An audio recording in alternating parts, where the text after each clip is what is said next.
बिस्मिल्लाहिर्रहमानिर्रहीम। हम लोग अपना न्यू चैप्टर स्टार्ट करने लगे हैं अल्काइल हैलाइड्स। अल्काइल हैलाइड्स को हम लोग ना हेलो अल्केन्स भी कहते हैं, ठीक है। अल्काइल हैलाइड्स के पहले हम लोगों ने ना बेसिक डेफिनेशन पढ़नी कि अल्काइल हैलाइड्स होते क्या हैं। अल्काइल हैलाइड्स हमारे पास ऐसे ऑर्गेनिक कंपाउंड्स होते हैं जिनके अंदर हमारे पास halogen atoms of fluorine, chlorine, bromine, iodine, ये 4 बेसिक हमारे हैलोजन एटम्स हैं। जिनके अंदर ये हैलोजन एटम्स प्रेजेंट होंगे वो हमारे पास अल्काइल हैलाइड्स होंगे, और उनके साथ जो हमारे हैलोजन एटम्स हैं वो अटैच हुए हों एक अल्काइल ग्रुप के साथ। इसी वजह से देखो अल्काइल इस अल्काइल ग्रुप की वजह से और हैलाइड्स इन हैलोजेंस की वजह से। अब इसके बाद हम लोगों ने देख लेना कि हम लोग क्लासीफाई किस तरह से करते हैं, क्लासिफिकेशन किस तरह से अल्काइल हैलाइड्स की। अल्काइल हैलाइड्स की पहली जो क्लासिफिकेशन है वो हम करते हैं उनके हैलोजन एटम्स के नंबर पे कि कितने हैलोजन एटम्स हैं। अब हमारे पास मोनो हैलोजन हो सकता है, डाई हैलोजन हो सकता है, पॉली हैलोजन। मोनो हैलोजन का मतलब है कि एक हैलोजन एटम होगा, डाई हैलोजन का मतलब है 2 हैलोजन एटम्स होंगे, पॉली हैलोजन का मतलब है हमारे पास 3 हैलोजन एटम्स होंगे। एग्जाम्पल्स अगर हम लोग देखें तो यहाँ पर आप लोग देखो कि हमारे पास अगर तो क्लोरोमीथेन है तो उसके अंदर एक हैलोजन है। यहाँ पे 1,2 डाई क्लोरोइथेन है, इसके अंदर 2 हैलोजन एटम्स है।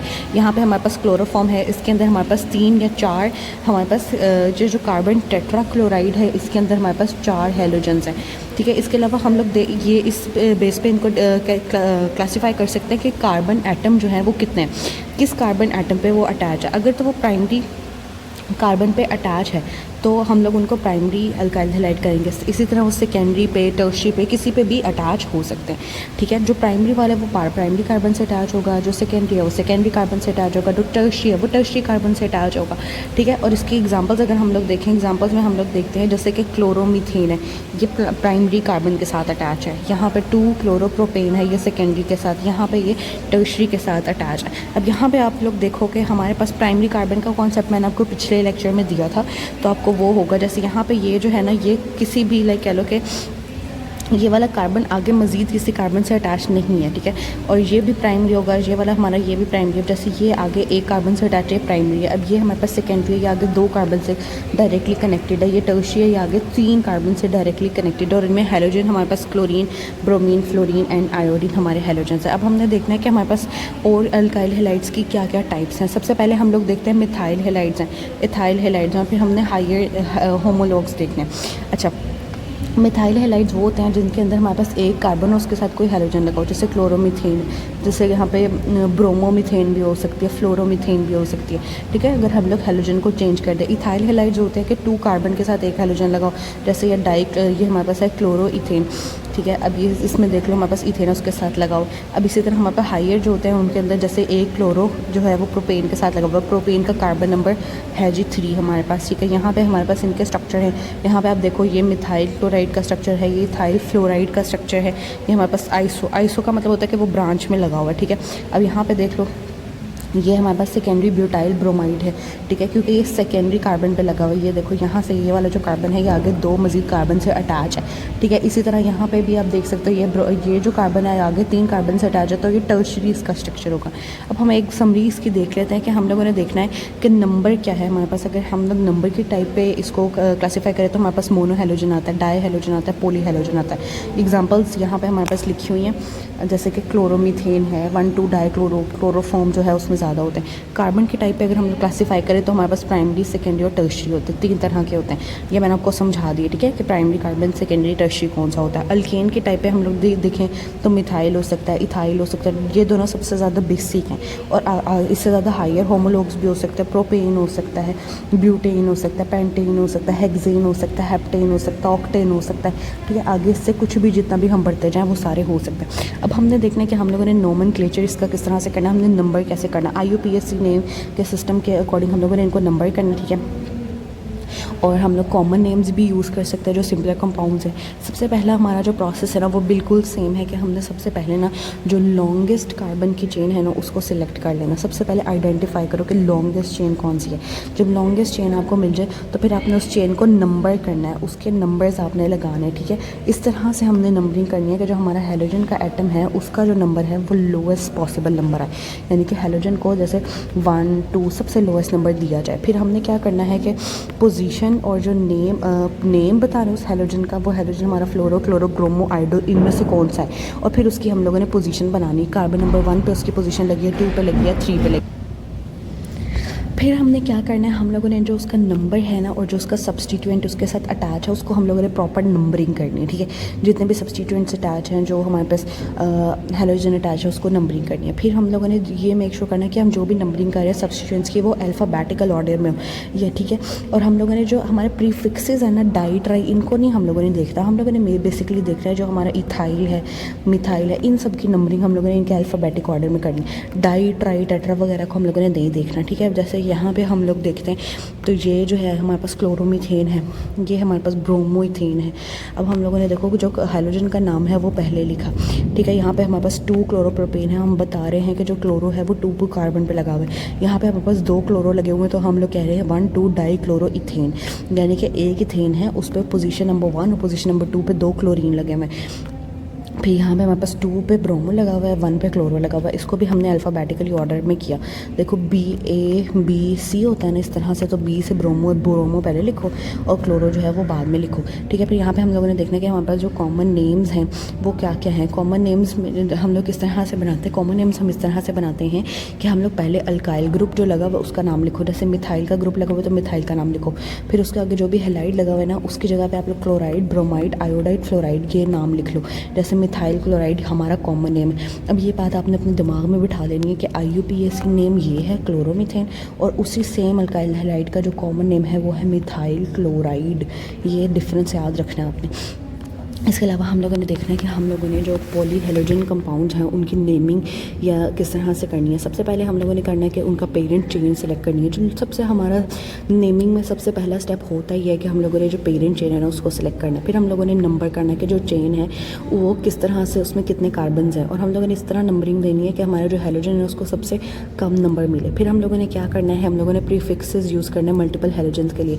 अगर ज़्यादा हेलोजन लगे डाई ट्राई टेट्रा हमने आइडेंटिकल हेलोजन्स के लिए यूज़ करना है।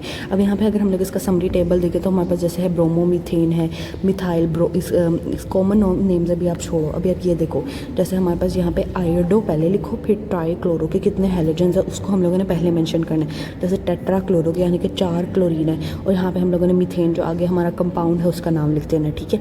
और अगर हम लोग इनके कॉमन नेम्स देखें, कॉमन नेम्स में हम लोगों ने पहले जो है वो अपने कंपाउंड का नाम लिखना है, ठीक है। और फिर उसके बाद हमने अपने हैलाइड का नाम लिखना है, ठीक है। अल्काइल ग्रुप को पहले आपने लिखना है। अल्काइल ग्रुप मतलब इथाइल है, ब्रोमाइड, ये सॉरी मिथाइल है, इथाइल है, ये आपके अल्काइल ग्रुप का नाम है। इसको आपने पहले मेंशन करना है, उसके बाद आपने हेलाइड का नाम मेंशन कर देना। लेकिन ये जो है ये एक्सेप्शंस हैं, इनको आपने याद कर लेना। कार्बन टेट्राक्लोराइड ये बड़ा कॉमन नेम है, आपको ऐसे पता है। तो बेसिकली हम लोगों ने याद रखना है, सबसे पहले हम लोगों ने जो है ना हेलोजन को सबसे कम नंबर दे रहा है। इसके बाद हमने अल्फ़ाबेटिकल ऑर्डर में जितने भी हेलोजन के सब्स्टिट्यूएंट्स हैं उनको लिखना है। हम लोगों ने प्रीफिक्सेस यूज़ करना है डाई ट्राई टेट्रा, अगर हम लोग मल्टीपल हेलोजन्स को लिख रहे हैं। और हमने कॉमन नेम्स जो है ना वो आमतौर पे हम यूज़ करते हैं, हमें वो भी आने चाहिए। जैसे कि मिथाइल क्लोराइड है, क्लोरोफॉर्म है, कार्बन टेट्राक्लोराइड, ये कुछ हमारे कॉमन नेम्स है। इसके अलावा हम लोगों ने देखना स्ट्रक्चर और रिएक्टिविटी हमारे अल्काइल हैलाइड्स की क्या है। स्ट्रक्चर और रिएक्टिविटी जो है ना, अल्काइल हैलाइड्स हमारे जितने भी हैं ना वो एक कार्बन एटम जो होता है ना वो बॉन्ड वो होता है एक हैलोजन एटम के साथ। हैलोजन एटम मतलब फ्लोरीन, क्लोरीन, ब्रोमीन, आयोडीन, इन सब के साथ बॉन्डेड होता है, ठीक है। फिर हम लोगों ने क्या करना है कि जो उसकी रिएक्टिविटी है ना वो डिपेंड करती है कार्बन हैलोजन के बॉन्ड पे, उसकी बॉन्ड की स्ट्रेंथ पे, उसके स्टेरिक हिंड्रेंस पे, उसके इलेक्ट्रॉनिक फैक्टर्स पे, इन सब चीज़ों पे वो डिपेंड करती है कि इसकी हैलोजन की रिएक्टिविटी, किसी भी अल्काइल हैलाइड की रिएक्टिविटी क्या होगी। इसके अलावा उसके डिपेंड करती है कि उसका जो कार्बोकैटाइन है वो कितना ज़्यादा स्टेबल है, इस चीज़ पे भी डिपेंड करती है। अब हम आगे ना इन सारे फैक्टर्स को डिटेल में स्टडी करेंगे। सबसे पहले हम देखते हैं nature of carbon halogen bond, कि इस बॉन्ड का नेचर किस तरह से डिपेंड करता है। अगर फर्स्ट करो हमारे पास जो है ना पोलर बॉन्ड है, पोलर बॉन्ड तब कब क्रिएट होता है, पोलर बॉन्ड तब क्रिएट होता है जब हमारे पास 2 एलिमेंट्स या फिर कह लो कि जो 2 एटम्स हैं ना उनकी इलेक्ट्रॉन नेगेटिविटी जो है ना उसके अंदर कोई डिफरेंस हो, ठीक है। उनका डिफरेंस 1.7 से कम हो लेकिन 0.4 से एटलीस्ट ज़्यादा हो तो वो पोलर बॉन्ड क्रिएट होगा। अगर 1.7 से ज़्यादा हो जाएगा या 1.7 हो जाएगा तो फिर वो पोलर भी नहीं रहेगा, वो आयोनिक बॉन्ड हो जाएगा, ठीक है। अब यहाँ पे आप लोग देख लो, हम लोगों ने जो पोलर बॉन्ड है ना वो कार्बन हैलोजन का जो बॉन्ड होता है वो पोलर होता है। क्यों? क्योंकि हैलोजन हाईली इलेक्ट्रोनेगेटिव है, ठीक है, और जो कार्बन है वो इलेक्ट्रोफिलिक होता है, ठीक है। इसके ऊपर हल्का सा पॉजिटिव चार्ज आ जाएगा और जो हैलोजन है उनके ऊपर हाईली नेगेटिव चार्ज आ जाएगा। अब अगर हम लोग बॉन्ड पोलैरिटी को देखें एक सीक्वेंस तो वो ये बनता है हमारे पास जो हमारे पास फ्लोरीन है, कार्बन और फ्लोरीन, इनका इलेक्ट्रोनेगेटिविटी डिफरेंस सबसे ज़्यादा, फिर क्लोरीन है, फिर ब्रोमीन है, फिर आयोडीन। ये इनका प्रॉपर पैटर्न है जो इनके इलेक्ट्रोनेगेटिविटी के ऊपर डिपेंड करता है। ये आप लोगों ने याद रख लेना, ठीक है। ये हमारे पास कार्बन है और ये हमारे पास हेलोजन। अब ये होता क्यों है कि जो हेलोजन होता है ना, उसके अंदर इतनी स्ट्रेंथ होती है कि वो इलेक्ट्रॉन का ये जो पेयर है ना, इसको अपनी तरफ अट्रैक्ट कर लेता है, इलेक्ट्रॉन के पेयर को अपनी तरफ अट्रैक्ट कर लेता है, जो हमारा कार्बन और हेलोजन का बॉन्ड होता है, ठीक है। और इसकी वजह से जो कार्बन है हमारा, उस पर एक पार्शियल पॉजिटिव चार्ज आ जाता है और जो हमारा हेलोजन है उसके ऊपर एक पार्शियल नेगेटिव चार्ज आ जाता है, ठीक है। इस वजह से हमारा बॉन्ड पोलर हो जाता है। अब दूसरा हम लोग एक फैक्टर देखते हैं बॉन्ड स्ट्रेंथ का, कि बॉन्ड स्ट्रेंथ कितनी है हमारे कार्बन और हेलोजन बॉन्ड की।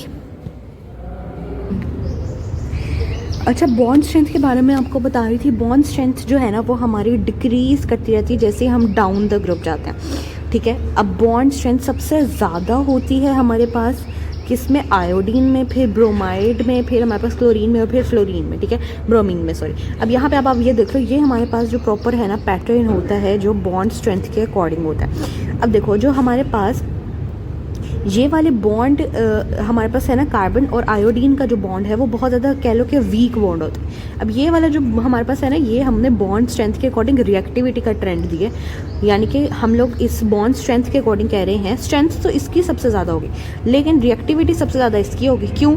क्योंकि जो एक चीज़ वीक है, समझ लो कार्बन आयोडीन का जो बॉन्ड है वो वीक है और वीक बॉन्ड को तोड़ना इजी होता है, इसलिए वीक बॉन्ड की रिएक्टिविटी भी ज़्यादा होती है, ठीक है। अब आपने देख लिया, वीक बॉन्ड जो होता है उसको तोड़ना आसान होता है और उसकी रिएक्टिविटी भी ज़्यादा होती है।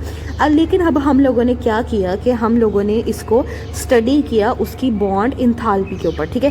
क्योंकि हमारे पास जो पोलैरिटी थी वो कुछ और बता रही थी, जो बॉन्ड स्ट्रेंथ थी वो कुछ और हमें पैटर्न दे रही थी, तो हमने उसकी जो स्टडी किया उसकी बॉन्ड इंथाल्पी हमने देखी।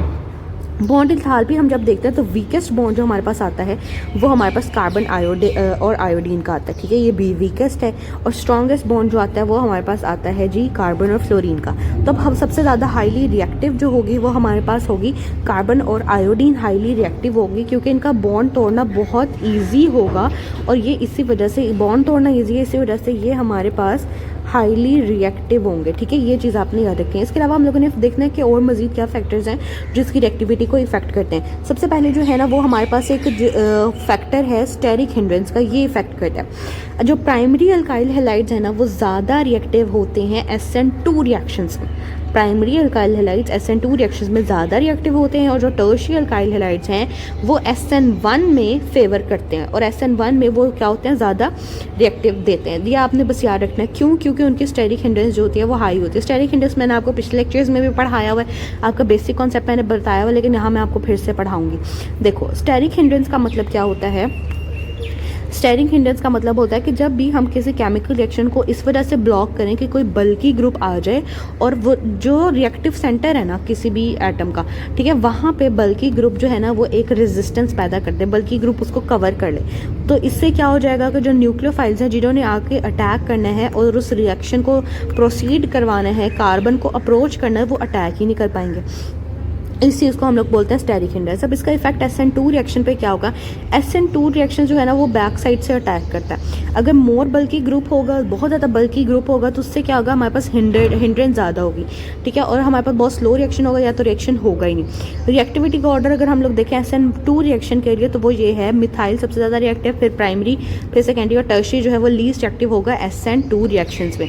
अगर हम लोग देखें SN1 रिएक्शंस में, SN1 रिएक्शंस में सबसे पहले कार्बोकेटाइन बनता है, तो मोर बल्की ग्रुप अगर बनेगा तो ज़्यादा स्टेबल हमारे पास कार्बोकेटाइन बनेगा, तो यानी कि टर्शियरी कार्बोकेटाइन सबसे ज़्यादा स्टेबल होगा, फिर सेकेंडरी होगा, फिर प्राइमरी होगा, फिर मिथाइल जो है वो लीस्ट एक्टिव होगा। अब जो अगर हमारे पास टर्शियरी प्रेजेंट है किसी रिएक्शन में तो SN1 रिएक्शन वो बहुत ज़्यादा तेज़ देगा, ठीक है, बहुत फास्ट देगा। इसके अलावा हम लोग इलेक्ट्रॉनिक इफेक्ट देखना है। इलेक्ट्रॉनिक इफेक्ट को हम लोग अगर स्टडी करें तो हैलोजन जो है ना वो हमारे पास जो है ना कार्बोकेटाइन को बहुत ज़्यादा स्टेबलाइज कर देता है अपने इंडक्टिव इफेक्ट के थ्रू। अब इंडक्टिव इफेक्ट क्या होता है। अच्छा, जो इलेक्ट्रॉन्स होते हैं ना वो हमारे पास ना शिफ्ट होते रहते हैं सिग्मा बॉन्ड के थ्रू, क्यों? इलेक्ट्रोनेगेटिविटी की वजह से। अब हैलोजेंस जो है ना वो एक इंडक्टिव इफेक्ट शो करते हैं। इंडक्टिव इफेक्ट का मतलब है कि वो इलेक्ट्रॉन्स को अपनी तरफ पुल कर लेते हैं, खींच लेते हैं, ठीक है। क्यों? क्योंकि वो हाईली इलेक्ट्रो नेगेटिव होते हैं हैलोजेंस, उनकी नेगेटिविटी बहुत हाई होती है। अल्काइल ग्रुप्स का पॉजिटिव इंडक्टिव इफेक्ट होता है, वो कहते हैं कि हाँ हाँ ठीक है हमसे इलेक्ट्रॉन्स ले लो तुम, वो इलेक्ट्रॉन्स को लूज़ करना पसंद करते हैं। अल्काइल हैलाइड में अब क्या होता है, हैलोजेंस जो होते हैं वो अपनी तरफ इलेक्ट्रॉन्स को पुल करते हैं, जो कार्बन है वो क्या करता है, उसके ऊपर पार्शियल पॉजिटिव चार्ज आ जाता है, और जैसे मैंने अभी आपको पहले दिखाया भी है। और जो कार्बन है वो मोर इलेक्ट्रोफिलिक होता है और वो उसको मजीद इलेक्ट्रोफिलिक हो रहता है। अब इससे रिएक्शन पे क्या इफेक्ट होता है, अगर तो हमारे पास SN1 रिएक्शन है तो हमारे पास जो हैलोजन का नेगेटिव इंडक्टिव इफेक्ट है ना वो क्या करता है कि लीविंग ग्रुप को कहता है कि लीविंग ग्रुप डिपार्ट हो जाता है इजीली। लेकिन अगर हमारे पास पॉजिटिव इंडक्टिव इफेक्ट है अल्काइल ग्रुप पे तो वो कार्बन के टाइम को स्टेबल कर देता है। इसलिए SN1 रिएक्शन में जो हमारे पास रिएक्टिविटी जो है वो टर्शरी सबसे ज़्यादा देता है, फिर सेकेंडरी और फिर प्राइमरी। जबकि SN2 में इसके ऑपोजिट होता है। SN2 में क्या होता है, हमारे पास नेगेटिव इंडक्टिव इफेक्ट जो होता है वो हमारे पास कार्बन को मोर अट्रैक्टिव कर देता है न्यूक्लियोफाइल के लिए। तो फिर हमारे पास बहुत ज़्यादा अगर अल्काइल ग्रुप्स होंगे तो स्टेरिक हिंड्रेंस बहुत ज़्यादा बढ़ जाएगी। ये हमारे पास SN2 में इसके बिल्कुल ऑपोजिट होता है। अब यहाँ पे हम लोगों ने देख लिया जैसे देखो जो लार्जर हैलोजेंस होंगे ना, जैसे कि हमारे पास ब्रोमीन है, आयोडीन है, इनको पोलराइज करना ज़्यादा इजी है। और इस वजह से अगर ब्रोमीन और आयोडीन किसी रिएक्शन में लगे हुए हैं तो उनकी रिएक्टिविटी जो है वो ज़्यादा इंक्रीज़ हो गई। अगर हम लोग हैलोजन के टाइप पे देखें तो फिर देखो हमारे पास बॉन्ड स्ट्रेंथ किस तरह से कम होती है। बॉन्ड स्ट्रेंथ के लिहाज से अगर हम रिएक्टिविटी देखें तो सबसे ज़्यादा रिएक्टिविटी किसकी है, इसकी कार्बन और आयोडीन वाले की, फिर ब्रोमीन की, फिर फ्लोरीन की, और फिर हमारे पास एंड पे आती है आयोडीन की, ठीक है। रिएक्टिविटी अगर हम लोग बॉन्ड स्ट्रेंथ के लिहाज से देख रहे हैं। अब जो रिएक्टिविटी होती है वो इन्वर्स होती है स्टेबिलिटी की। अगर किसी चीज़ की रिएक्टिविटी बहुत ज़्यादा है तो इसका मतलब है कि वो स्टेबल बहुत कम है। अब आगे हम लोगों ने देखना है कार्बोकेटाइन की स्टेबिलिटी किस तरह से होती है। कार्बोकेटाइन की स्टेबिलिटी हमारे पास इस तरह से होती है, टर्शरी सबसे ज़्यादा स्टेबल होता है, फिर सेकेंडरी, फिर प्राइमरी, फिर मिथाइल। ये तो हम लोगों ने बात की कार्बोकेटाइन की स्टेबिलिटी। अगर हमसे सवाल आ जाए कि कार्बोकेटाइन की रिएक्टिविटी किस तरह से होती है तो हम लोग कहेंगे मिथाइल कार्बोकेटाइन सबसे ज़्यादा रिएक्टिव है, फिर प्राइमरी, फिर सेकेंडरी, फिर टर्शरी। यानी कि रिएक्टिविटी और जो स्टेबिलिटी है उनका आपस में जो है वो इन्वर्स का रिलेशन है। SN1 को अगर हम लोग देखें ना, जो हमारे पास है SN1 रिएक्शन में क्या होता है, टर्शरी अल्काइल हैलाइड जो है ना वो ज़्यादा रिएक्टिव होते हैं। क्यों? क्योंकि वो एक स्टेबल कार्बोकेटाइन बना सकते हैं। SN2 रिएक्शंस में अगर हम लोग देखें तो प्राइमरी अल्काइल हैलाइड्स जो हैं वो ज़्यादा रिएक्टिव होते हैं। क्यों? क्योंकि जो हमारे पास स्टेरिक हिंड्रेंस है वो कम होती है, ठीक है। यहाँ पर ना हम लोगों ने SN1 और SN2 की जो रिएक्टिविटी है ना इनमें डिफरेंस देखना। अब जहाँ पे देखो अगर तो हमारा अल्काइल हैलाइड एक टर्शरी है तो वो हाई रिएक्टिविटी शो करेगा SN1 में, और SN2 अगर हमारे पास रिएक्शन हो रहा है तो उसमें वो लो रिएक्टिविटी शो करेगा। इसी तरह अगर हमारा जो अल्काइल हैलाइड है वो सेकेंडरी है तो ये मॉडरेट होता है। जो सेकेंडरी होता है ना वो दोनों में मॉडरेट रिएक्टिविटी को शो करता है। जो प्राइमरी होता है वो हमारे पास SN1 के अंदर जो है वो लो रिएक्टिविटी शो करता है और SN2 के अंदर हाई, और जो मिथाइल है वो SN1 के अंदर वेरी लो रिएक्टिविटी शो करता है और SN2 के अंदर वेरी हाई रिएक्टिविटी शो करता है। अब हमने देखना है डिफरेंट, अब यहाँ हम लोगों ने ना डिफरेंट रिएक्शंस देखने हैं अल्काइल हैलाइड्स के। अल्काइल हैलाइड्स बेसिकली दो तरह के रिएक्शन देखते हैं, एक न्यूक्लियोफिलिक सब्स्टिट्यूशन रिएक्शन और दूसरे हमारे पास न्यूक्लियोफिलिक एलिमिनेशन रिएक्शन, ठीक है। ये मैंने आप लोगों को ऑलरेडी समझा दिया था कि इसका मतलब क्या होता है। बेसिकली ये चीज़ डिपेंड करती है कि अल्काइल हैलाइड का स्ट्रक्चर क्या है, ठीक है, वो न्यूक्लियोफाइल है या बेस है, और उसकी जो रिएक्शन हो रहा है उसकी कंडीशंस क्या है। अब यहाँ पे हम लोगों ने सबसे पहले उसके स्टडी करनी है न्यूक्लियोफिलिक सब्स्टिट्यूशन रिएक्शन, जिसमें हमारे पास आगे दो तरह के रिएक्शन होते हैं SN1 और SN2। इनको हम लोग क्विकली रिवाइज करते हैं, यहाँ से बहुत ज़्यादा MCQ आते हैं, ये इंपॉर्टेंट है। SN1 जो होते हैं ना वो यूनिमोलिक्यूलर सब्स्टिट्यूशन रिएक्शन होते हैं। क्या मतलब हुआ कि इसमें हमारे पास बेसिकली जो मैकेनिज्म होता है वो 2 स्टेप्स में होता है, लेकिन जो रेट डिटर्मिनिंग होता है उसमें हमारे पास जो है ना वो 1 मॉलिक्यूल ही होता है। अब इसमें बनता क्या, इसमें हमारे पास एक कार्बोकेटाइन की फॉर्मेशन होती है। अब यहाँ पे आप लोगों ने एक आयोडाइड का मॉलिक्यूल देखना है, इसके ऊपर नेगेटिव चार्ज है। ये जो मॉलिक्यूल है ये अटैक आके करता है इस कार्बोकेटाइन पे। ये जो हमारे पास पॉजिटिव आयन है कार्बन का, इस पे आके इस आयोडाइड के मॉलिक्यूल ने अटैक करना है, और फिर हमारे पास 2 इनैंशियोमर्स बनने हैं, एक हमारा R इनैंशियोमर बनना है और एक हमारा S इनैंशियोमर बनना है। इस रिएक्शन में हमारे पास बेसिकली 2 जो है इनैंशियोमर्स बनना है। अब ये डिपेंड करता है कि हमारा अटैक किस साइड से हुआ है, वो राइट से हुआ है या फिर वो लेफ्ट से हुआ है, ठीक है। इस चीज़ में ये रिएक्शन इसमें डिपेंड करता है। ये हमारे पास 2 मॉलिक्यूल आ जाएंगे, ठीक है। अब ये एक पहला इनैंशियोमर है, ये हमारा दूसरा इनैंशियोमर है। अच्छा, इसके बाद हम लोगों ने देखने हैं हमारे SN2 बायोमोलिकुलर सब्स्टिट्यूशन रिएक्शन। अच्छा, इसके मैकेनिज़्म में हमारे पास क्या होता है, ये वन स्टेप मैकेनिज़्म होता है और इसमें हमारे पास जो अटैक होता है वो बैक साइड से होता है और इसकी वजह से जो पूरा स्ट्रक्चर है वो इन्वर्ट हो जाता है। जो उसकी पहले ज्योमेट्री होती है वो चेंज हो जाती है, वो रिवर्स हो जाती है। ठीक है, अब यहाँ पे अगर हम लोग इसका रेट देखें तो इसका रेट जो है वो डिपेंड करता है हमारे अल्काइल हैलाइड की कंसनट्रेशन पे भी और जो हमारा न्यूक्लियोफाइल है उसकी कंसनट्रेशन पे भी डिपेंड करता है। अब दूसरी मज़ीद यहाँ पे हमारे पास यहाँ पे डिपेंड करता था SN1 रिएक्शन में सिर्फ और सिर्फ अल्काइल हैलाइड की कंसनट्रेशन में, लेकिन हमारे पास यहाँ जो SN2 रिएक्शन में अल्काइल हैलाइड और न्यूक्लियोफाइल दोनों की कंसनट्रेशन पर डिपेंड करता है। ठीक है, दोनों चीज़ों की कंसनट्रेशन पे ये रिएक्शन डिपेंड करता है। अब मज़ीद हम लोग कंडीशन देखते हैं, ये प्राइमरी हैलाइड जो है वो ये रिएक्शन देते हैं, स्ट्रॉन्ग न्यूक्लियोफाइल की प्रेजेंस में ये रिएक्शन होता है और जो सॉल्वेंट्स इस रिएक्शन को फेवर करते हैं वो पोलर एप्रोटिक सॉल्वेंट्स हमारे पास बेसिकली होता है। जैसे यहाँ पे हम लोग ये अल्काइल हैलाइड हमारा प्राइमरी अल्काइल हैलाइड है और ये रिएक्शन जो है हमारे पास देगा। एलिमिनेशन रिएक्शंस को हम लोगों ने पढ़ना है। अच्छा, एलिमिनेशन रिएक्शन भी हमारे पास दो तरह के होता है, E1 एलिमिनेशन रिएक्शन होता है, E2 होता है। E1 एलिमिनेशन रिएक्शन जो होता है ना वो यूनी मॉलिक्यूलर एलिमिनेशन रिएक्शंस होते हैं। अब इसका मैकेनिज्म जो होता है वो 2 स्टेप्स के ऊपर बेस्ड होता है। इसमें कार्बोकेटाइन बनता है और हमारे पास प्रोटॉन का लॉस भी होता है। अब वो हम आगे देखते हैं किस तरह से होता है। इनका जो रेट है वो डिपेंड करता है अल्काइल हैलाइड की कंसनट्रेशन कितनी है। कंडीशन जो होती है टर्शरी, हमारे पास हैलाइड्स होते हैं जो बेहतर देते हैं E1 रिएक्शन में हमारे पास टर्शरी होते हैं, E2 में हमारे पास प्राइमरी होते हैं। ठीक है, और अगर हमारे पास जो है ना सेकेंडरी अल्काइल हैलाइड्स आ रहे हैं तो सेकेंडरी दोनों में सही रोल प्ले कर देते हैं। अब यहाँ पे हमारे पास वीक बेसिस होती हैं और पोलर प्रोटिक सॉल्वेंट के अंदर ये बेहतर जो है ना ये रोल प्ले करते हैं। अब पोलर प्रोटिक सॉल्वेंट मैं आपको आगे जाके बताती हूँ क्या होता है। अच्छा, अभी फिलहाल अब यहाँ पर देखो, अब ये जैसे कि हमारे पास इसके एग्जाम्पल को हम लोग देखते हैं। अब यहाँ पे हमारे पास जो टर्शियल अल्काइल हैलाइड है इसमें वाटर आया और उसने डबल, जब वो यहाँ से हमारे पास एक हाइड्रोजन एलिमिनेट हुआ, हाइड्रोजन और ये ब्रोमीन जो है ना यहाँ HBr की तरह आ गए, HBr के तौर पर रिलीज हो गए और यहाँ पे हमारे पास डबल बॉन्ड क्रिएट हो गए या फिर हम कह सकते हैं अल्कीन क्रिएट हो गई। तो प्रोडक्ट हमारे पास क्या बनता है, प्रोडक्ट हमारे पास अल्कीन क्रिएट होती है।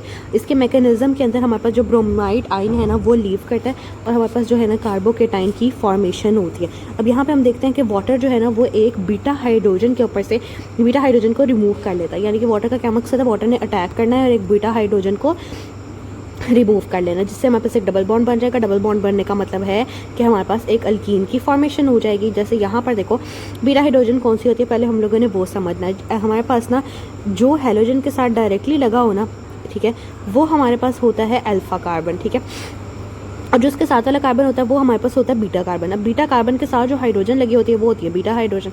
इतनी सी बात है। तो ये देखो जाके जो इसने आयन आया उसने आके हमारे पास इस कार्बन पे अटैक किया, बीटा कार्बन के ऊपर, और ये हमारे पास यहाँ पे एक टर्शियरी कार्बोकेटाइन भी बना है जो बहुत ज़्यादा स्टेबल होता है। अच्छा, अब E2 एलिमिनेशन रिएक्शन में क्या होता है, E2 एलिमिनेशन रिएक्शन में हमारे पास ये होता है कि जो मैकेनिज्म होता है ना वो 1 स्टेप के अंदर होता है और यहाँ पे हमारे पास जो बेस है ना वो हाइड्रोजन जो है ना उसको रिमूव करती है, बेस रिमूव करती है हाइड्रोजन को। वहाँ पे हमारे पास वाटर ने रिमूव किया, ठीक है, या फिर किसी नेगेटिव आयन ने। अब यहाँ पे हमारे पास क्या होता है, जो हैलाइड है वो लीव कर जाता है। अब ये जो पाथ है ये डिपेंड करता है अल्काइल हैलाइड पे भी और बेस के कंटेंट हमारे पास कंसंट्रेशन पे भी, यानी कि ये 2 मॉलिक्यूल्स के ऊपर डिपेंड करता है। इस वजह से हम लोगों ने इसको नाम दिया E2 का।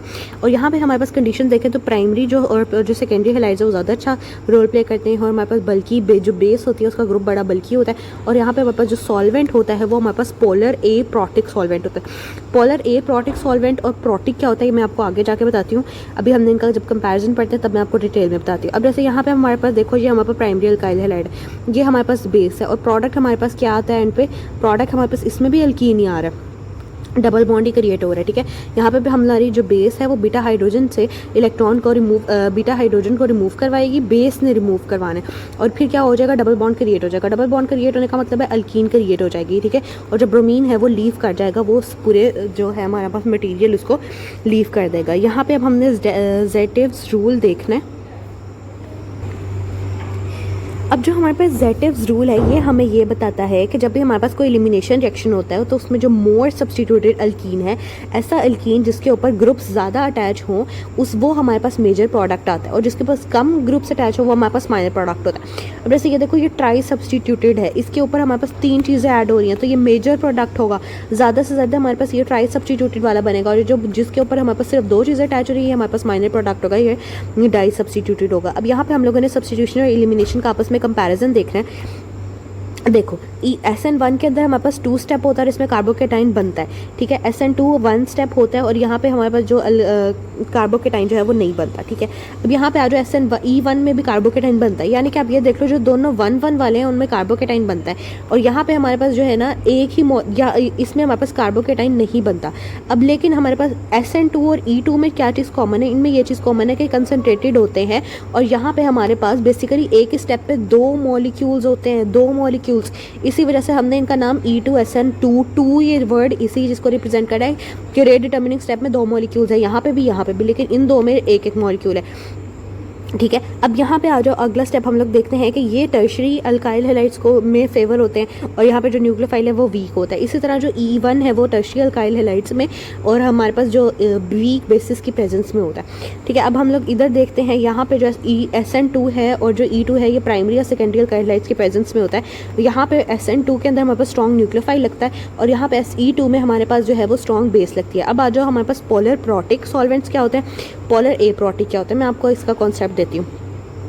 अच्छा, अब बच्चों आप लोगों ने ना इस चीज़ को ध्यान से समझना है कि पोलर प्रोटिक और जो पोलर हमारे पास ए प्रोटिक हैं उनमें डिफरेंस क्या होता है। अच्छा, ये जो दोनों सोल्यूशंस हैं ना ये हमारे पास होते बेसिकली दोनों सोल्यूशंस ही पोलर हैं, लेकिन मैं आपको कहूँगी जो आपकी बुक ने कॉन्सेप्ट दिया ना कि नॉन पोलर में होता है और एक पोलर में होता है वो बेहतर है, लेकिन फिर भी अगर ये हमारे पास ना एक न्यू वर्ड है ये आ जाए तो आप लोगों ने इसको ज़रूर देखना है। अच्छा, पोलर जो प्रोटिक हमारे पास होते हैं ना, प्रोटिक सॉल्वेंट्स वो सॉल्वेंट्स होते हैं जिनके अंदर हमारे पास OH या फिर हमारे पास NH का कोई भी आयन या ग्रुप जो है वो प्रेजेंट हो और वो हाइड्रोजन बॉन्डिंग वहाँ पे प्रेजेंट हो, वो हाइड्रोजन बॉन्ड को डोनेट कर सकें, ठीक है। जैसे कि एग्जांपल हम लोग प्रोटिक की देखें तो आपने साथ साथ नोट करते जाओ, जैसे कि हमारे पास H2 एक प्रोटिक है, अल्कोहल जो है वो हमारी प्रोटिक है, इसी तरह जो हमारा एसिटिक एसिड है वो प्रोटिक है, इसी तरह हमारी जो अमोनिया है अगर वो सॉल्वेंट के तौर पे प्रेजेंट है तो वो प्रोटिक है, ठीक है। अब आपको समझ आ गया जो हाइड्रोजन बॉन्ड्स जो है ना वो यूज़ कर सकते हैं। प्रोटिक कहाँ पे प्रेजेंट होंगे, प्रोटिक जो है वो SN1 और E1 के अंदर प्रेजेंट होंगे। अब आ जाओ जी ए प्रोटिक पे। ए प्रोटिक हमारे पास ऐसे होते हैं, वो पोलर तो होते हैं, जो ए प्रोटिक है वो पोलर ज़रूर हैं, लेकिन इनके पास जो एसिडिक हाइड्रोजन है ना इनके पास कोई भी एसिडिक हाइड्रोजन प्रेजेंट नहीं है, ठीक है। No acidic hydrogen present. अब इनकी हम लोग एग्जांपल्स देख लेते हैं। इनकी अगर हम लोग जो हमारे पास ए प्रोटिक है इनके एग्जांपल्स में हम लोग देखें तो एसीटोन हमारे पास आ जाएगा, ठीक है। फिर इसी तरह हमारे पास आ जाएगा डाईमिथाइल सल्फोक्साइड, लेकिन बस आप एसीटोन बस याद रख लो, ये इजी से इसकी एग्जांपल है, ठीक है। प्रोडक्ट अगर हम लोग देखें तो प्रोडक्ट यहाँ पे सब्स्टिट्यूशन होता है और यहाँ पे एलिमिनेशन होता है और इन दोनों रिएक्शंस में हमारे पास एक बेसिक प्रोडक्ट बनता है जो हमारे पास अल्कीन है, डबल बॉन्ड क्रिएट हो जाता है, ठीक है। प्राइमरी अल्काइल हैलाइड जो है वो SN2 या E2 देंगे, टर्शरी वाले SN1 या E1 देंगे। स्ट्रॉन्ग न्यूक्लियोफाइल है वो फेवर करेगा सब्स्टिट्यूशन और अगर हमारे पास स्ट्रॉन्ग बेस आ गई तो वो क्या कहेगी कि भाई मैं एलिमिनेशन करवाऊंगी। अब आपको सब्स्टिट्यूशन एलिमिनेशन में फ़र्क पता होगा, मैंने आपको पिछले लेक्चर्स में अच्छे से समझाया था। रिएक्शन पाथवे जो है ना वो हमारे पास डिपेंड करता है सॉल्वेंट क्या है, हमारे पास टेम्परेचर क्या है और हमारे पास बेस या न्यूक्लियोफाइल जो है उसकी स्ट्रेंथ क्या है, उसकी पावर क्या है, वो किस तरह का है। अगर हम यहाँ पे समरी चेक करें तो हमारे पास SN1 और हम लोग ना इनमें डिफरेंस देख लेते हैं, SN1 और हमारे SN2 में। ये मैंने इसलिए बार बार ऐड किया ताकि आप लोगों की ना अच्छी से रिवीजन हो जाए और आपको कभी ये भूले ना। SN1 जो है ना वो हमारे पास 2 स्टेप होता है, इसमें कार्बोकेटाइन जो है वो फॉर्म होता है। SN2 जो है वो 1 स्टेप होता है और इसमें कंसनट्रेटेड होता है, इसमें 2 मॉलिक्यूल्स प्रेजेंट होते हैं at a time rate determining में। यहाँ पे आप रेट स्टेप में देखो, यहाँ पे सिर्फ और सिर्फ अल्काइल हैलाइड प्रेजेंट है, लेकिन यहाँ पे रेट स्टेप में हमारे पास 2 मॉलिक्यूल्स प्रेजेंट है। यहाँ पे अगर हम लोग देखें तो पहले टर्शरी सबसे ज़्यादा अच्छा रेट शो करते हैं, फिर हमारे पास सेकेंडरी है और फिर हमारे पास प्राइमरी है। यहाँ SN2 में हम लोग देखें प्राइमरी सबसे अच्छा देते हैं, फिर सेकेंडरी देते हैं, फिर टर्शरी देते हैं। स्टीरियो केमिस्ट्री की बात करें तो यहाँ पर रेसिमाइजेशन होती है, हमारे पास 2 तरह के आइसोमर्स बनते हैं जो मैंने आपको पहले स्टेप में दिखाया था। यहाँ पे हमारे पास क्या होता है, बेसिकली इन्वर्जन हो जाती है, इन्वर्जन को भी हम नाम देते हैं वेल्डन इन्वर्जन, उसको नाम देते हैं। कार्बोकेटाइन के अरेंजमेंट की बात करें, यहाँ पे कार्बोकेटाइन की अरेंजमेंट होती है, यहाँ पे कार्बोकेटाइन बनता ही नहीं है। यहाँ पे पोलर प्रोटिक सॉल्वेंट्स होते हैं, यानी कि वाटर हो गया, अल्कोहल हो गया, यहाँ पे हमारे पास हो गया पोलर ए प्रोटिक सॉल्वेंट होता है जैसे कि एसीटोन हो गया, और ये वो जो सल्फोक्साइड वाला मैंने आपको बताया था। यहाँ पे न्यूक्लियोफाइल जो होता है ना वो बेसिकली वीक न्यूक्लियोफाइल से भी काम चल जाता है, यहाँ पे हमें बहुत स्ट्रॉन्ग न्यूक्लियोफाइल लेना पड़ेगा फिर ही हमारा काम होगा। फिर हम यहाँ पे देखते हैं कि मैकेनिज्म ऑफ एलिमिनेशन रिएक्शन जो है उनका बेसिक हमारे पास क्या मैकेनिज्म है। E2 और जो हमारे पास E2 और जो E1 और E2 है ना वो एलिमिनेशन रिएक्शन है अब उनके हम लोग ना क्विक सी उनको रिवीजन दे देते हैं। अब इनमें हमारे पास ना कुछ ग्रुप्स रिमूव होते हैं और एट द एंड हमारे पास अल्कीन बनती है। जो मेजर प्रोडक्ट है हमारा वो अल्कीन है। अब हमारे पास E1 मैकेनिज्म को हम देख रहे हैं, ये यूनिमोलिकुलर एलिमिनेशन है, यानी कि यहाँ पे जो रेट स्टेप है उसके अंदर सिर्फ और सिर्फ एक ही चीज़ प्रेजेंट है। अब यहाँ पे जो रेट स्टेप है वो सिर्फ और सिर्फ अल्काइल हैलाइड की कंसंट्रेशन पे डिपेंड करता है। ये बेसिकली स्टेप ये 2 स्टेप्स में होता है, लेकिन जो रेट स्टेप है उसमें एक ही मटीरियल प्रेजेंट है जो है हमारा अल्काइल हैलाइड, और यहाँ पे हमारे पास कार्बोकेटाइन का इंटरमीडिएट भी बनता है। स्टेप 1 में हमारे पास क्या होता है कि जो लीविंग ग्रुप्स हैं वो निकल जाते हैं, एक कार्बोकेटाइन बन जाता है। फिर हमारे पास क्या होती है, एक बेस आती है, वो एक प्रोटोन यानी कि एक हाइड्रोजन आयन को रिमूव कर देती है और उससे हमारे पास बनती क्या है, अल्कीन। फिर हम लोगों ने देखने के ऐसे फैक्टर्स क्या हैं जो हमारे पास E1 रिएक्शन को फेवर करते हैं। टर्शियरी कार्बोकेटाइन फेवर करता है, वीक बेस हमारे पास जो है वो फेवर करेगी। इसके अलावा जो पोलर प्रोटिक सॉल्वेंट है वाटर है वो फेवर करेगा। E2 का मैकेनिज्म देखते हैं, ये 1 स्टेप है और इसमें कंसंट्रेटेड मैकेनिज्म, इसका मतलब है इसके रेट डिटर्मिनिंग स्टेप में हमारे पास 2 मॉलिक्यूल्स प्रेजेंट है, इसलिए हमने इसका नाम E2 रखना पसंद किया। अब यहाँ पे आप लोग आ जाओ कि ये डिपेंड करता है कि अल्काइल हैलाइड और जो बेस है उन दोनों के रेट्स पे ये डिपेंड करता है, अल्काइल हैलाइड के भी और बेस पे भी, 2 मॉलिक्यूल्स के ऊपर बेसिक इसकी डिपेंडेंस, इसलिए हमने इसको नाम दिया E2। ठीक है, अब ये बेस जो है वो आके बीटा हाइड्रोजन रिमूव कर देती है और लीविंग ग्रुप जो है वो चला जाता है। अब हमने फैक्टर्स देखने, यहाँ पे हमारे पास स्ट्रॉन्ग बेस की प्रेजेंस में होगा, पोलर ए प्रोटिक सॉल्वेंट होगा जैसे कि एसीटोन है और DMSO है। यहाँ पे अगर हम लोग इसकी बात करें तो प्राइमरी सबसे अच्छा रिएक्शन देंगे, फिर सेकेंडरी, फिर टर्शियरी आएंगे। ठीक है, अब हम लोगों ने यहाँ पे आगे देख लेना कि क्या है सब्स्टिट्यूशन कौन कौन फेवर करेगा। अगर हमारे पास SN2 है तो हमारे पास प्राइमरी सब्स्टिट्यूशन फेवर करेगा, और अगर टर्शियरी की बात, अगर SN1 की बात हो रही है तो जो टर्शियरी कार्बोकेटाइन है वो अल्काइल हैलाइड है वो हमारे पास सब्स्टिट्यूशन रिएक्शन को फेवर करेगा। एलिमिनेशन रिएक्शन की अगर हम लोग बात करें तो हमारे पास जैसे कि टर्शियरी होगा तो हमारे पास E1, प्राइमरी है तो E2। अब यहाँ पे हमारे पास ये आप यहाँ पे देख लो वही सारी बातें जो मैं आपको ऑलरेडी बता चुकी हूँ, लेकिन बस इस टेबल में हम लोगों ने उसको रिवाइज किया। अब हम लोगों ने की पॉइंट जो चीज़ें याद रखनी है। अच्छा, टेम्परेचर वाली हम लोगों ने बात छोड़ दी थी। ये देखो, अगर हमारे पास लो टेम्परेचर है, कम टेम्परेचर है, यानी कि थोड़ा सा लाइक कह लो कूल इन्वायरमेंट, तो हमारे पास सब्स्टिट्यूशन रिएक्शन जो है ना वो मेन होगा। अगर हम हाई टेम्परेचर दे रहे हैं तो फिर हमारे पास कौन सा रिएक्शन होगा, एलिमिनेशन रिएक्शन होगा। ओके, ये आप लोगों ने मेन जो इंपॉर्टेंट पॉइंट है जो हम लोगों ने पहले नहीं पढ़ा वो याद रखना है। तो ये ना अब जो भी सब्स्टिट्यूशन है, एलिमिनेशन है, आपको MCQs इस तरह से आना है कि वो किस तरह से होगी, या ये हमारे पास कंडीशंस है तो अब क्या होगा। तो आपने ये टेम्परेचर वाला ये वाला टेबल ज़रूर याद रखना है। अगर आपको उन्होंने पोलर सॉल्वेंट दिया है, ए प्रोटिक दिया, आपने फिर उससे लिहाज से याद रखना है। अब यहाँ पे की पॉइंट्स देखो, अगर E2 हमारे पास तब होगा, एलिमिनेशन 2 वाली होगी अगर हमारे पास उसने स्ट्रॉन्ग बेस दी और हाई टेम्परेचर। की पॉइंट्स है बच्चों, ये जो कब से मैं कुछ इतना लंबा ज्ञान दे रही हूँ ना, ये उसका निचोड़ है, ये ज़रूर याद रख लेना। ठीक है, अब देखो इसको रट्टा मार लेना। E1 हमारे पास वीक बेस होगी, हीट होगी, और अगर टर्शियरी हैलाइड होगा तो होगा। SN2 हमारे पास तब होगी जब हमारे पास स्ट्रॉन्ग न्यूक्लियोफाइल होगा और पोलर ए प्रोटिक सॉल्वेंट होगा। SN1 तब होगी जब हमारे पास पोलर प्रोटिक सॉल्वेंट होगा और वीक न्यूक्लियोफाइल होगा। ठीक है, और अच्छा बच्चों, अब ना यहाँ पे मैंने ना कुछ और मज़ीद चीज़ें भी इसमें ऐड की हैं, कुछ लाइक कह लो कि की पॉइंट्स हैं थोड़े थोड़े ऐड किए हैं। वैसे वो लेक्चर भी इनफ था, लेकिन अगर कोई बच्चा अच्छे से और रिवाइज़ करना चाहता है, कुछ इंपॉर्टेंट पॉइंट्स मज़ीद समझना चाहते हो तो ये वाला लेक्चर भी, ये वाला पार्ट भी देख लो। ये PDF आपको सेंड कर दिया जाएगा। अब हम लोगों ने कंपैरिजन करना है डिफरेंट हैलोअल्केन्स का। अल्केन्स हमारे पास है मोनो हैलोअल्केन्स होता है जिसमें हमारे पास एक हैलोजन एटम हो, डाई होंगे जिसमें हमारे पास 2 हाइड्रोजन एटम होंगे, ट्राई होंगे जिसमें हमारे पास 3 हाइड्रोजन एटम होंगे। ठीक है, ये उनका जो है जो जनरल फार्मूला होगा। अब जैसे कि एग्जांपल्स अगर हम देख लें तो यहाँ पे क्लोरोमीथेन है, यहाँ पे मिथाइल क्लोराइड है, यहाँ पे हमारे पास क्लोरो फॉर्म है 1, 2 और 3। ये हमारे पास डिफरेंट जो है इनके लाइक कह लो कि नंबर ऑफ हैलोजेंस हैं। फिर आइसोमेरिज्म की अगर हम लोग बात करें तो अगर हमारे पास एक हैलोजन है, 2 हैलोजन है तो आइसोमेरिज्म हो सकता है। अगर एक हैलोजन है तो हमारे पास पोजीशन की बेस पे आइसोमेरिज्म होगा। 2 हैलोजेंस है तो हमारे पास जर्मिनल या विसिनल हैलोजनेशन हो, आइसोमेराइजेशन हो सकती है।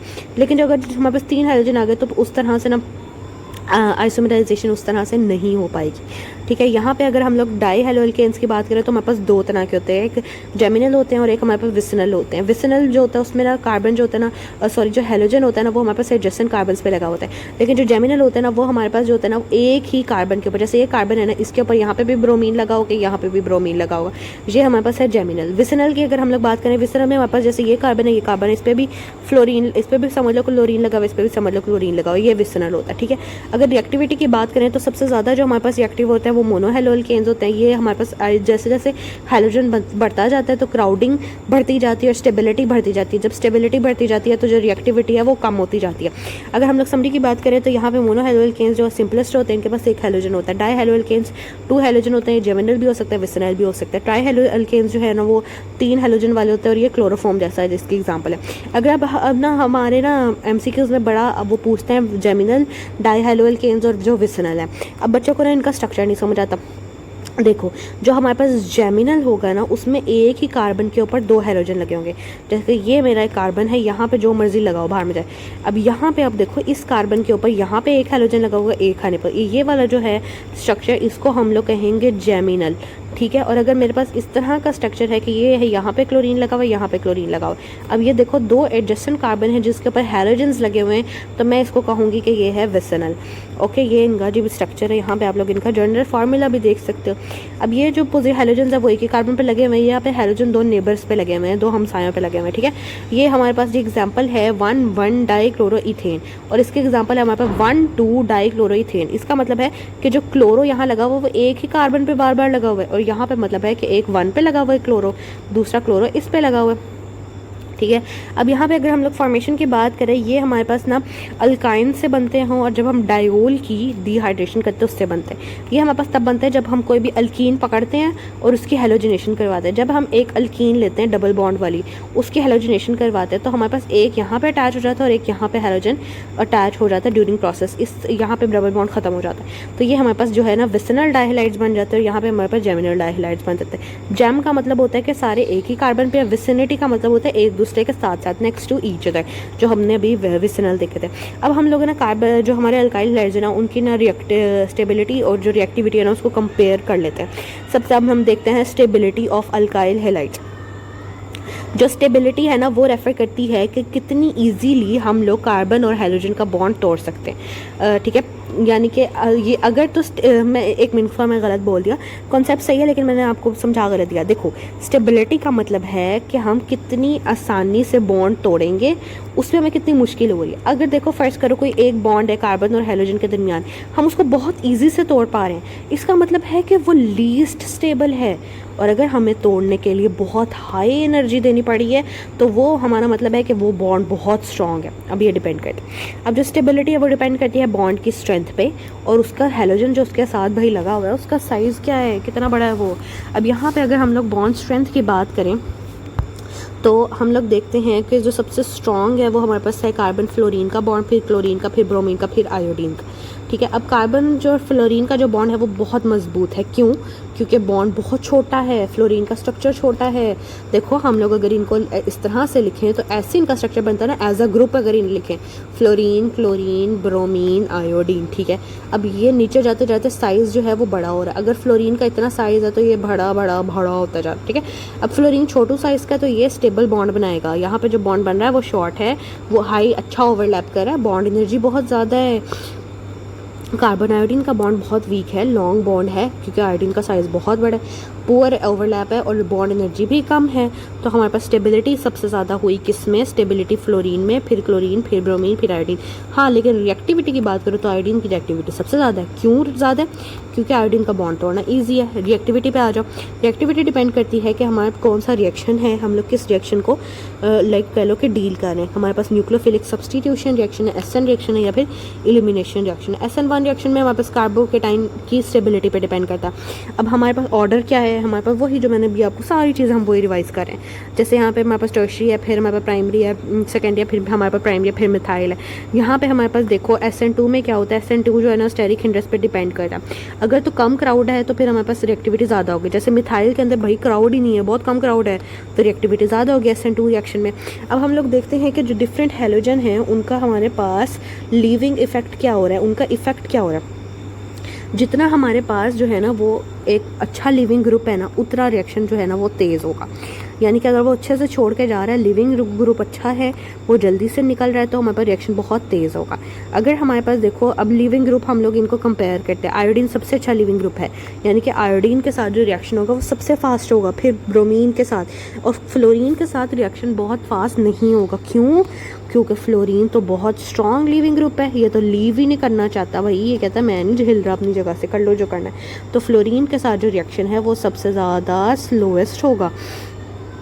तो हमारे पास यहाँ पे अगर हम लोग ये हमारे पास इसका बनता है सबसे अच्छा रिएक्शन होगा, आयोडीन जल्दी निकल जाएगा, फिर ब्रोमीन, फिर क्लोरीन, और फ्लोरीन कहेगा डीट नसल होकर बैठा रहेगा, भाई मैं नहीं हिल रहा, कर लो जो करना है। अगर हम लोग यहाँ पे बॉन्ड स्ट्रेंथ की बात करें तो फ्लोरीन वाला बॉन्ड सबसे स्ट्रॉन्ग।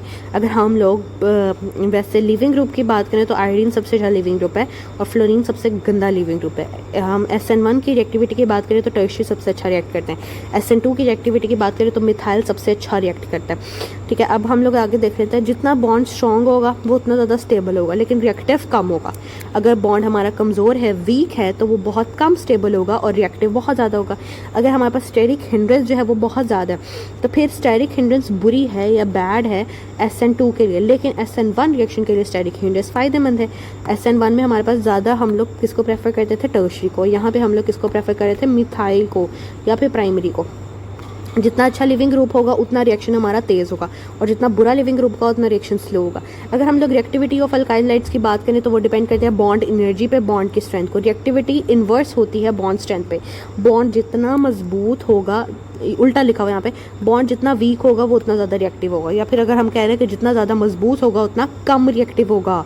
अब हम इनकी एनर्जीज़ को कंपेयर करते हैं। कार्बन फ्लोरीन बॉन्ड की एनर्जी इतनी हाई है भाई, बहुत स्ट्रॉन्ग है, ये रिएक्ट ही नहीं करेगा, कम रिएक्ट करेगा, ये टूटेगा ही नहीं बॉन्ड, ये कहेगा भाई मैं नहीं टूट रहा, मैं नहीं हिल रहा, मैं बड़ा स्टेबल हूँ। यहाँ कार्बन और आयोडीन की देखो इतनी कम एनर्जी है, कहेगा भाई ठीक है मैं रिएक्ट कर रहा हूँ, मुझे पैसे दो, मैं रिएक्ट कर रहा हूँ। आगे आ जाओ जी बॉन्ड पोलैरिटी के ऊपर। सॉरी बच्चों मेरी बॉटल गिर गई। बॉन्ड पोलैरिटी पे आ जाओ। यहाँ पे हम लोग देखते हैं डायपोल मोमेंट। अब हम लोगों ने ना डायपोल मोमेंट ना एक वैसे एक कॉन्सेप्ट है, आई डोंट नो ये इतना ज़्यादा इंपॉर्टेंट नहीं है, लेकिन एक होता है ना कि कोई एग्जामिनर का सर घुमाओ तो वैसे वैसे सवाल दे सकता है, तो हम इसको पढ़ लेते हैं। अच्छा, बॉन्ड पोलैरिटी हमारे पास जो होती है ना वो डिपेंड करती है इलेक्ट्रोनेगेटिविटी डिफरेंस कितना है और हाइब्रिडाइजेशन का। ये मैंने आपको ऑलरेडी मेरे ख्याल पढ़ाया था। अच्छा देखो, जितना इलेक्ट्रोनेगेटिविटी का जो हमारे पास डिफरेंस है ना वो ज़्यादा, तो हमारे पास डायपोल मोमेंट ज़्यादा और बॉन्ड की पोलैरिटी भी ज़्यादा। अब कॉमन सेंस की बात है कि भाई जो फ्लोरीन है उसके अंदर हमारे पास सबसे ज़्यादा इलेक्ट्रोनेगेटिव है, तो उसकी जो बॉन्ड पोलैरिटी या डायपोल मोमेंट है वो सबसे ज़्यादा होगा। इतनी आसान सी बात है, आपने वैल्यूज़ नहीं याद करने में लग जाना, ठीक है, बस कॉन्सेप्ट रखो, वैल्यूज़ नहीं बच्चों याद करनी। फिर इसी तरह हमारे पास देखते हैं हम लोग इन sp2 और sp3 को कंपेयर करते हैं। sp2 हाइब्रिडाइजेशन में हमारे पास जो डायपोल मूवमेंट है वो हमारे पास क्या है, देखो कम है, और sp3 में हमारे पास ज़्यादा डायपोल मूवमेंट आता जाएगा। रिएक्टिविटी ऑर्डर की बात करें तो आयोडीन सबसे अच्छा रिएक्ट करता है, ठीक है, आयोडीन वाले हैलाइड्स, फिर हमारे पास ब्रोमीन, फिर फ्लोरीन इसलिए क्योंकि इसका जो रहना एनर्जी ही बड़ी हाई है भाई, ये बहुत ज़्यादा स्टेबल है, ये कहता है मैंने नहीं रिएक्ट करना। जो फ्लोरीन है उसका बॉन्ड बहुत स्ट्रॉन्ग है, वो कम रिएक्टिव है। आयोडीन का बॉन्ड वीक है, वो बहुत ज़्यादा रिएक्टिव है। लिविंग ग्रुप की एबिलिटी हमारे पास ये थी। अब ये हमारे पास अगर तो किसी बच्चे को इलेक्ट्रोफाइल न्यूक्लियोफाइल की समझ नहीं लगी तो वो ये टेबल खुद से पढ़ो, इसको देखो, इसको रटा मारो, मैंने यहाँ पे टेबल ऐड किया हुआ है, ठीक है। अगर आपको नहीं समझ लगी तो इसको एक बार रिवाइज़ कर लो, बल्कि मैं करवा देती हूँ, छोड़ो। अच्छा, जिसको कॉन्सेप्ट है ना वो बेशक ना देखे, जिसको नहीं कॉन्सेप्ट वो मेरी बात सुन ले। अच्छा बच्चों, आराम सी बात है। इलेक्ट्रोफाइल मैंने आपको बताया इलेक्ट्रॉन से मोहब्बत है, उसको प्यार है, इलेक्ट्रॉन लविंग। न्यूक्लियोफाइल न्यूक्लियस से प्यार है, न्यूक्लियस लविंग है। न्यूक्लियस के ऊपर क्या होता है, न्यूक्लियस के ऊपर पॉजिटिव चार्ज होता है, इलेक्ट्रॉन के ऊपर नेगेटिव चार्ज होता है, ठीक है। अब इनको हम लोग रिप्रेजेंट इस तरह से कर लेते हैं। अब यहाँ पे ये बेसिकली जो इलेक्ट्रोफाइल्स होते हैं वो इलेक्ट्रॉन डेफिशिएंट स्पीशी है। इंसान को प्यार उसी से होता है ना जो चीज़ उसके पास खुद नहीं है, ठीक है। और यहाँ पे हमारे पास इलेक्ट्रॉन रिच स्पीशी है, वो खुद उसको अब इलेक्ट्रॉन्स बहुत हैं उसके पास, तो वो कह रहा है मुझे भाई कोई पॉजिटिव चीज़ दे दो, ठीक है। अब इनके ऊपर चार्ज खुद से क्या होता है, पॉजिटिव हो सकता है या नो चार्ज हो सकता है, इसके ऊपर नेगेटिव हो सकता है, नो चार्ज हो सकता है। अब ये नो चार्ज वाली कंडीशन क्या है कि इसके ऊपर लोन पेयर प्रेजेंट होंगे, ठीक है। अब ये हमारे पास क्या करता है, ये इलेक्ट्रॉन पेयर एक्सेप्ट करता है, इसे नेगेटिव चार्ज चाहिए होता है। अब ये हमारे पास क्या करता है, डोनेट करता है इलेक्ट्रॉन पेयर्स को। आई एम रियली सॉरी, ये हॉस्टल में लड़कियां इस तरह ही दरवाजे मारती हैं, तो आई एम रियली सॉरी। मैं कोशिश करती हूँ कि कभी वीडियो में आवाज़ नहीं आई, लेकिन अब आ गई है तो उसके लिए आई एम रियली सॉरी। बस मेरी गलती से आ गई, तो मैं कॉरिडोर में बैठी, उसके लिए आई एम रियली सॉरी। अच्छा, एफिनिटी की अगर हम लोग बात करें ना, तो इलेक्ट्रोफाइल्स की अगर हम लोग बात करें तो यहाँ पे ना हमारे पास जो रीजन है ना वो हाई इलेक्ट्रॉन डेंसिटी को ये लाइक कह लो कि इसकी अफिनिटी है। अफिनिटी का क्या मतलब होता है कि इसकी अट्रैक्शन क्या है, इसको ज़रूरत किस चीज़ की है। ये बहुत ज़्यादा इलेक्ट्रॉन्स चाहता है और ये ऐसे रीजन चाहता है जहाँ पे इलेक्ट्रॉन ना हो, इसको भाई पॉजिटिव चार्ज चाहिए। अब हम लोग नेचर ऑफ बॉन्डिंग अगर देखें तो हमारे पास यहाँ पे जो बॉन्ड है वो बेसिकली क्या होते हैं, वेकेंट होते हैं, उनमें उनको इलेक्ट्रॉन्स चाहिए होते हैं और इनके पास तो इलेक्ट्रॉन्स पहले ही हैं, इनके पास तो लॉन पेयर्स भी हैं। अब ये जो है ना, ये इलेक्ट्रोफिलिक एडिशन रिएक्शन देते हैं या फिर हमारे पास इलेक्ट्रोफिलिक सब्स्टिट्यूशन रिएक्शन देते हैं। ये बेसिकली हमारे पास न्यूक्लियोफिलिक एडिशन या फिर न्यूक्लियोफिलिक सब्स्टिट्यूशन रिएक्शन देते हैं। ईजी सी बात है, ये एक्ट करता है एज लिविस बेसिस एसिड्स और ये एक्ट करता है लिविस बेस। अच्छा, अब एसिड हमारे पास क्या होता है, हमारे पास एसिड वो होता है जो हमारे पास हाइड्रोजन आयंस को कह लो कि डोनेट कर सकता है। ठीक है, एसिड हमारे पास क्या होता है जो हाइड्रोजन आयन को डोनेट कर सकता है। बेस वो होती है जो हमारे पास हाइड्रोजन आयन को एक्सेप्ट कर सकती है। ठीक है, अब ये हमारे पास देखो इनके ऊपर खुद क्या है, ये खुद तो नेगेटिव है ना, तो ये पॉजिटिव चीज़ को ले सकते हैं और ये हमारे पास पॉजिटिव चीज़ को दे सकता है, हाइड्रोजन आयंस को ये रिलीज़ कर सकता है। समझ आ गया आपको? इस वजह से हमने इसे एसिड बोला और इसको बेस बोलिए। यहाँ पे हमारे पास कुछ एग्जाम्पल्स है, ये आप लोगों ने याद करनी है। और यहाँ पे हमारा जो अल्काइल हैलाइड्स का चैप्टर है उसको हम लोग वाइंड अप कर रहे हैं। जज़ाकल्लाह, thank you so much for